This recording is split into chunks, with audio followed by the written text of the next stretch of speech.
सत साहेब जी भैया, वो जो मेरा फ्रेंड है वो है अच्छा, लेकिन वो मेरी बात सुनता नहीं।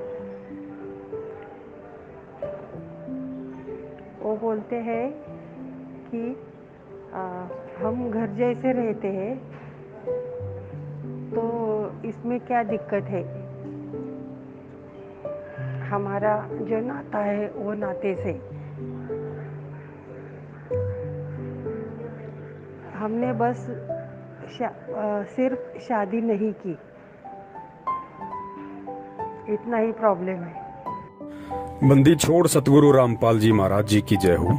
सतसाई बहन, आपने एक बार पहले भी मुझे कॉल किया था और आपने अपने जीवन से संबंधित कुछ बातें मुझसे शेयर की थी।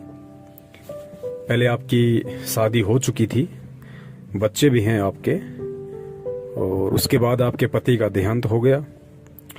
इसी बीच आपकी एक पुरुष से मित्रता हो गई और जो भी आपके संबंध रहे हों उनसे। उसके बाद आपको परम पूज्य सतगुरु रामपाल जी महाराज जी का ज्ञान सुनने को मिला। आप जी ने उन्होंने नाम दीक्षा ले ली। अब नाम दीक्षा लेने के बाद आपका जो पुरुष मित्र है वो आप जी को दबाव डालता है शारीरिक संबंध बनाने के लिए, लेकिन आप जी की आत्मा अब उस बात को स्वीकार नहीं करती है। इस विषय में आपने दास से पहले भी बात की थी, आज भी आप उसी के रिगार्डिंग बात कर रही हैं।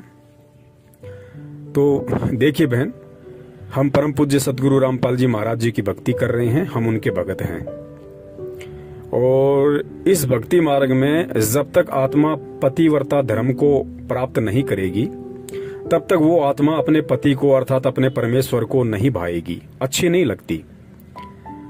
और जो व्यक्ति संत रामपाल जी महाराज जी का शिष्य बनने के बाद, उनकी भक्ति अपनाने के बाद, चाहे पुरुष हो चाहे स्त्री हो, जो सांसारिक रूप से पतिव्रता नहीं हो सकते, अगर पत्नी है, यदि वो पत्नी अपने पति के प्रति वफादार नहीं रह सकती, यदि कोई पति है और वो यदि अपनी पत्नी के प्रति वफादार नहीं रह सकता, अर्थात जो व्यक्ति परम पूज्य सतगुरु रामपाल जी महाराज जी से नाम दीक्षा लेने के बाद भी सांसारिक पतिव्रता वाला धर्म नहीं निभा सकता, वो व्यक्ति आध्यात्मिक रूप से कभी भी पतिव्रता धर्म का पालन नहीं कर सकता और कभी भी अध्यात्म में वो आत्मा परम पूज्य सतगुरु रामपाल जी महाराज जी को पसंद नहीं आएगी। वो कभी भी अपने गुरुदेव को प्रसन्न नहीं कर सकती।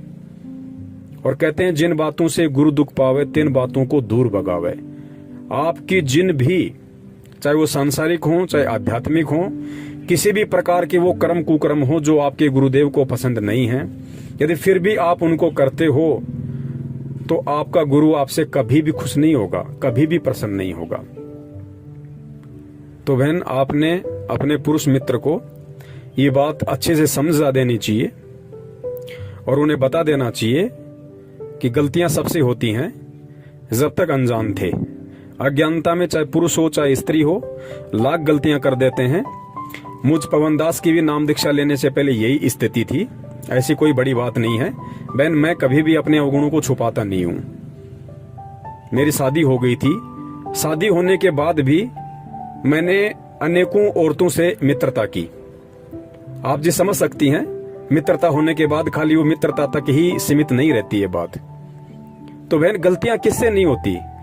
मैंने तो ये बात मेरी पत्नी को भी बता रखी है कि भाई नाम दीक्षा लेने से पहले मैं तो इतना नीच इंसान था, मैंने तो बहुत सारे कुकर्म किए हैं, लेकिन नाम दीक्षा लेने के बाद गुरुदेव कहते हैं कि बच्चों, तुम्हारा फिर से जन्म हो गया, मैंने तुम्हारा नवीनीकरण कर दिया, मैंने तुम्हें एक बार सोना बना दिया। अब तुम रांग बनने की कोशिश मत करना, तुम तांबा या पीतल बनने की कोशिश मत करना, वरना उसके बाद मैं तुम्हें सोना नहीं बना पाऊंगा।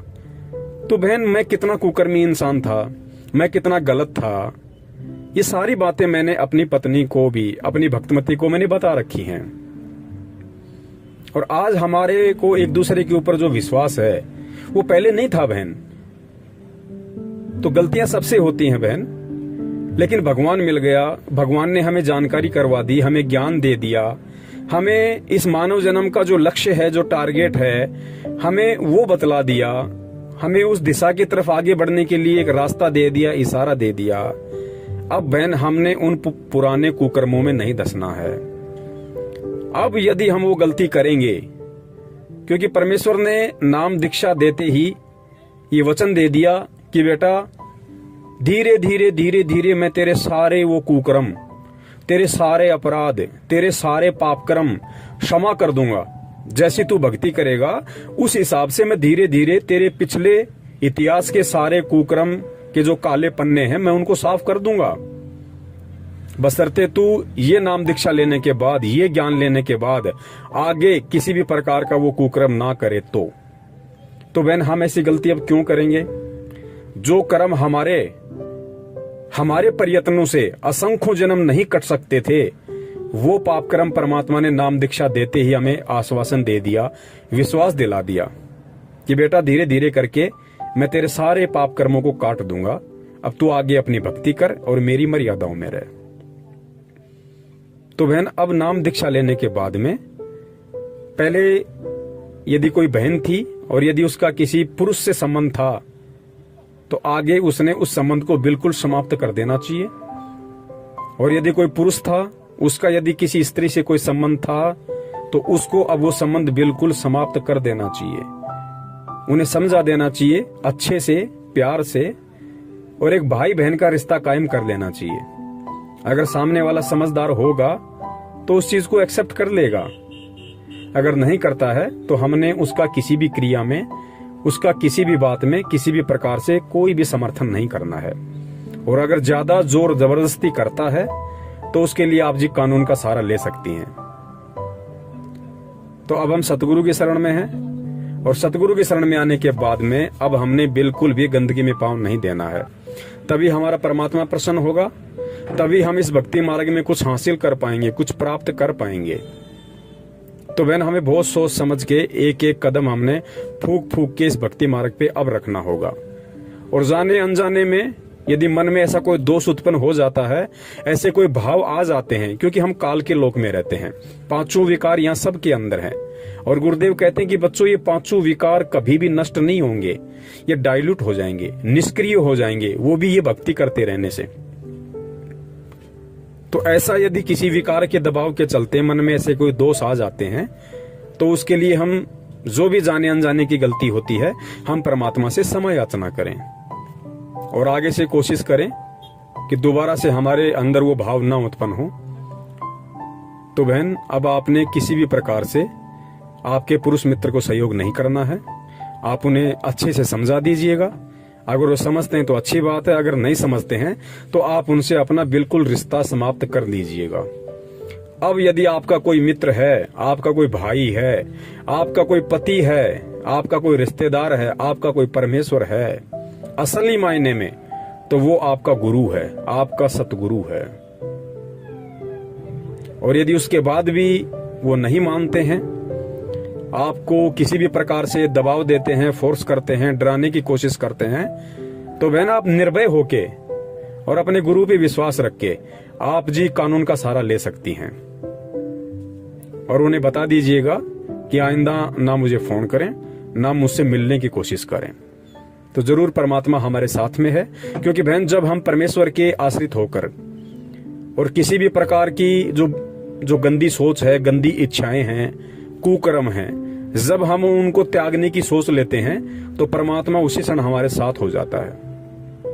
परमात्मा बहुत सारे रास्ते खोल देता है और भगत को उस गंदगी से परमात्मा हाथ पकड़ के बाहर निकालता है। ये 100% श्योर है, इसमें कोई झूठ नहीं है, सत्य है ये। तो आज के बाद क्योंकि नाम लेते ही आप एक पवित्र आत्मा हो जाती हैं और इस पवित्रता पे किसी भी प्रकार का कोई भी लांछन, कोई भी कलंक, कोई भी दाग धब्बा ना लगे, इसके लिए हम कोशिश करें कि हम परमेश्वर को ही अपना सब कुछ बना लें, अपना पति, भाई, बंधु, माता, पिता। और है भी वही असल में, जो रिश्ते यहाँ के रिश्तेदार नहीं निभा सकते, उन रिश्तों को वो परमात्मा 1000% बखूबी निभा देगा बहन। वो सारा आश्रय देता है, सारा प्यार देता है परमात्मा, जो यहाँ के रिश्तों से नहीं मिलते। तो आपने यदि परम पूज्य सतगुरु रामपाल जी महाराज जी की भक्ति करनी है, आपने यदि सतलोक की प्राप्ति करनी है और अपने गुरु के दिल में विशेष जगह बनानी है, तो बहन आपने बिल्कुल पतिव्रता धर्म का पालन करना पड़ेगा, चाहे सांसारिक हो चाहे आध्यात्मिक हो। और जब तक हम दो नाव में पैर रख के चलेंगे बहन, हम कभी भी अपनी मंजिल को प्राप्त नहीं करेंगे, कभी न कभी हमारा पैर जरूर फटेगा। सत साहिब, जय हो बंदी छोड़ की।